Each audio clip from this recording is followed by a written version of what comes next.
क्या मसला है? सरकार ने कह दिया कि शिक्षा का अधिकार कानून जो कहता है कि 30:1 का अनुपात होना चाहिए कम से कम, तो सरकार ने विधानसभा में कह दिया कि हमारे यहाँ तो 26:1 का अनुपात है। अब और क्या लोगे? सब ठीक हो गया मामला। कौशल जी, सबसे पहले तो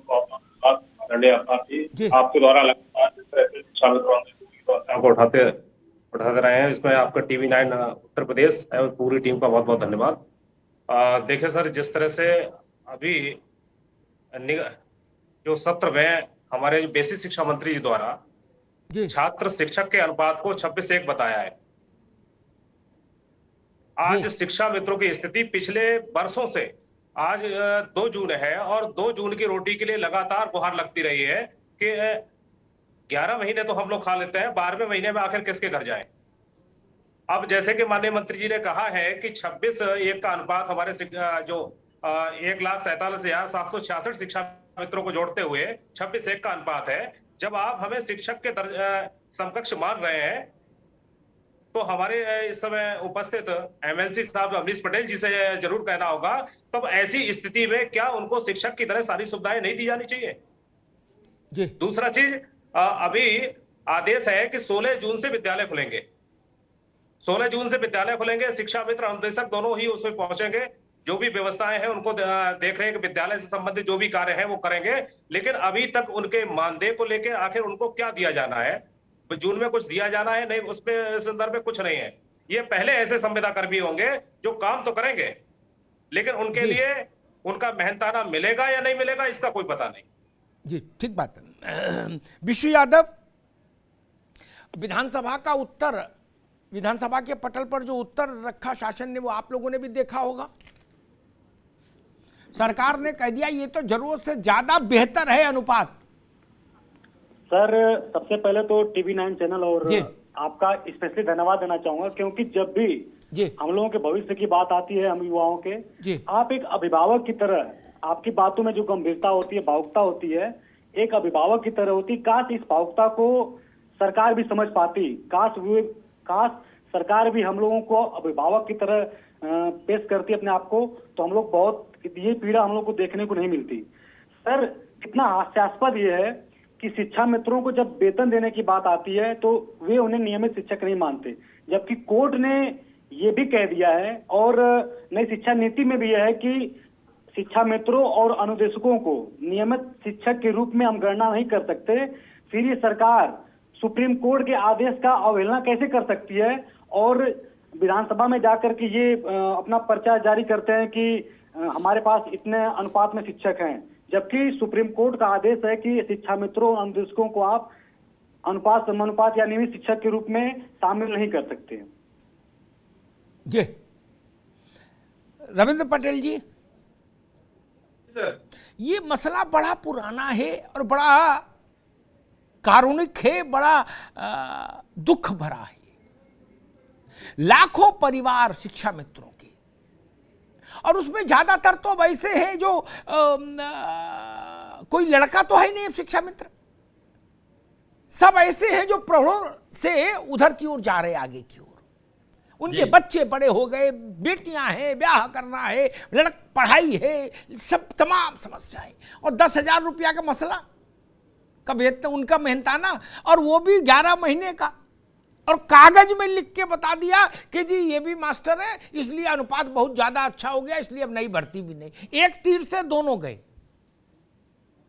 सर, ऐसा है, देखिए, मुझे तो इतना ही कहना है कि मेरा अपना जो अनुभव है पिछले 20-21 साल की राजनीतिक और सामाजिक जीवन जीने पे, मैंने, चूंकि हम सामाजिक कार्यकर्ता के रूप में क्षेत्रों में जब घूमते हैं तो हम देखते हैं हमारे बहुत सारे साथ के आगे पीछे को लड़के अनुदेशक के रूप में हैं जी। और मैं जो उनसे सुन के समझ पाया उनके दर्द को, उनकी पीड़ा को, कि 7,000 और कुछ रुपए में वो पूरे 1 महीने बेचारे श्रम करते हैं अनुदेशक जी। हाँ, और अगर आप इसको अगर प्रतिदिन की मजदूरी के रूप में निकाले, मनरेगा मजदूरी से भी कम या उसके समकक्ष हम पाते हैं। और उन शिक्षकों की जो योग्यता है उसमें लोग बीएड भी हैं, उसमें लोग बीएड भी किए हुए हैं, उसमें लोग मतलब उच्च शिक्षा प्राप्त लड़के हैं। और उनकी ड्यूटी क्या है, अगर उस जिले में, मैं अपने जिले की एक बात बताऊं, वैसे आप 75 जिले को समझ लीजिएगा कि अगर लड़के का घर मिर्जापुर चुनार जिले के कोलना गांव में है तो उसकी ड्यूटी है पटेहरा ब्लॉक में, जो उससे कम से कम 45-50 किलोमीटर दूर है। या तो अगर वो अपने घर का इकलौता है तो या तो 50 किलोमीटर वो रोज अप डाउन करे, या तो फिर वो जाके वहां नौकरी करे। ऐसी कई समस्याएं हैं जिसको अगर आप दृष्टिगत रखें तो ये संवेदना और सहानुभूति का विषय वस्तु है कि कम से कम हम अगर उन्हें शिक्षक समझते हैं, शिक्षक का दर्जा गुरु का है, गुरु को अगर गुरु हमारा पीड़ित होगा, हमारे बच्चों को क्या शिक्षा दे पाएगा, उसकी मन स्थिति क्या होगी जब वो थक हार के स्कूल पहुंचेगा और उसे लगेगा कि मैं 250 रुपए 200 रुपए की मजदूरी कर रहा हूं और एक मनरेगा मजदूरी की तरह काम कर रहा हूं, मैं भी 8 घंटे ड्यूटी कर रहा हूं और उसके बाद मुझे क्या मिल रहा है 200 या 225 रुपए, मैं क्या खाऊं, क्या अपने बच्चों को परवरिश में लगाऊं। तो ये तो निश्चित तौर पे सर ये ना काफी है, इस पर सहानुभूति पूर्वक प्रदेश की सरकार को विचार करना चाहिए और न सिर्फ विचार करना चाहिए, शीघ्र ही इस पर कोई ऐसा अमल करना चाहिए जिससे उनको रिलीफ मिल सके। ठीक बात। एक बात और दूसरी बात सर, दूसरी बात सुन लें। दूसरी बात, मेरा अपना अनुभव यह है कि भारतीय जनता पार्टी की जब जब सरकार आई है प्रदेश में और केंद्र में, न जाने क्यों इनका सरकारी कर्मचारियों पे उत्पीड़न शुरू हो जाता है। आप कभी गौर करें, कभी इसमें एक संगठन और बैठाना चाहिए था, राज्य कर्मचारी अधिकारी संघ को बैठाना चाहिए था किसी को, वो हमसे बेहतर बता पाते, क्योंकि हम राजनीतिक लोग हैं, हमारे पास आंकड़े उन्हीं के द्वारे आते हैं कि हमेशा से पुरानी पेंशन बंद किया भाजपा की सरकार ने। रविंद्र, पुरानी पेंशन आज इशू डाइल्यूट हो जाएगा। आज मैं केवल बच्चों का इशू रखना चाहता हूं, मैं इशू मेरे दिमाग में सब है, अधिकारी क्या बताएंगे उससे ज्यादा तो मुझे ही कंठस्थ है, लेकिन आज फिर वो इशू डाइल्यूट हो जाएगा। पैरवी एक मुकदमे में सब मुकदमे की नहीं होनी चाहिए, नहीं तो मुकदमा बेकार हो जाता है। एक केस की पैरवी हो, दृढ़ता से पैरवी हो, ईमानदारी से पैरवी हो। अवनीश बाबू, 2-3 सवाल मेरे जहन में बार बार तैरते हैं, इस पर कोई पहली बार बहस नहीं कर रहा, कोई अंतिम बार बहस नहीं कर रहा। सरकारें बदल गई लेकिन मेरे मसले वही रहे।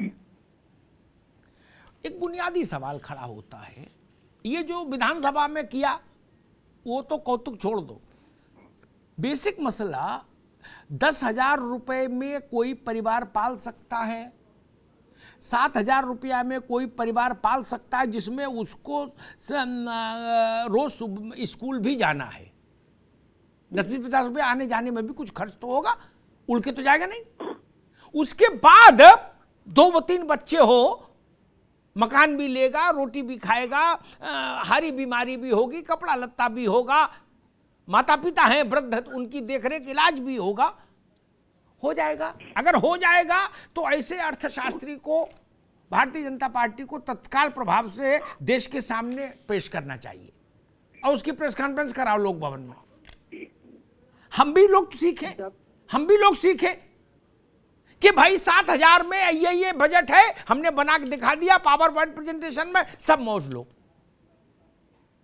तो बताओ ना, अगर कोई जादू है तो उसको गुप्त क्यों रखें, सार्वजनिक कर दीजिए। ये लाखों बच्चे भी उदासी के सबब से बाहर आए नहीं। पटेल जी, ये बात तो मेरी समझ में नहीं आई। जब ये धरना देते हैं तो कहा जाता है, तब बेसिक शिक्षा के डायरेक्टर इनसे कहता भाई आप मास्टर थोड़ी ना हो, आपको तो सुप्रीम कोर्ट ने हटा दिया था, ये तो हमारी कृपा है कि हम आपको 10,000 दे रहे हैं, पूछिएगा इनसे, कौशल इनको पता होगा। तब इनसे ये कहा जाता है कि हमारी कृपा है कि 10 मिल रहे हैं, ये भी बंद करा देंगे, जाओ।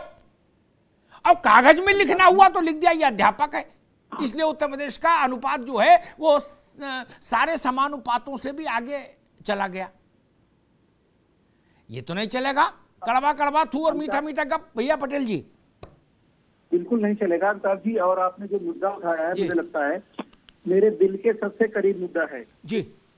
शिक्षा मित्र, अनुदेशक और जितना भी युवा है उसको जो काम करे उसके हिसाब से उसको वेतन मिलना चाहिए, ये मैं बिल्कुल इसका पक्षधर हूँ जी।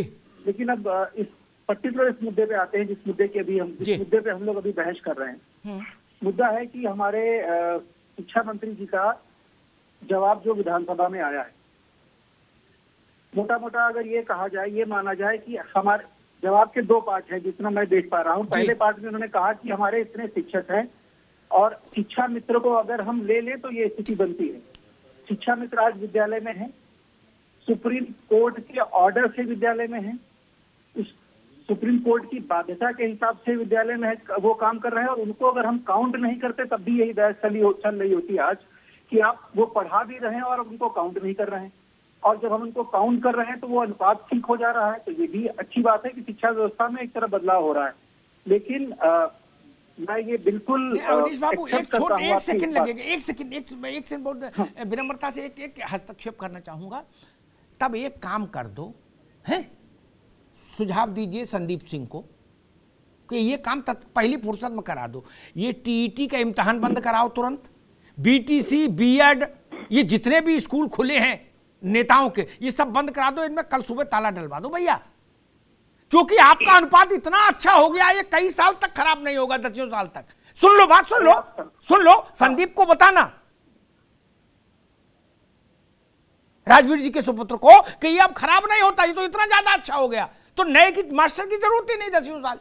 तो ये 26 लाख जो बच्चे इम्तिहान देकर आए थे टीईटी का, अभी ठीक चुनाव से पहले 26 लाख,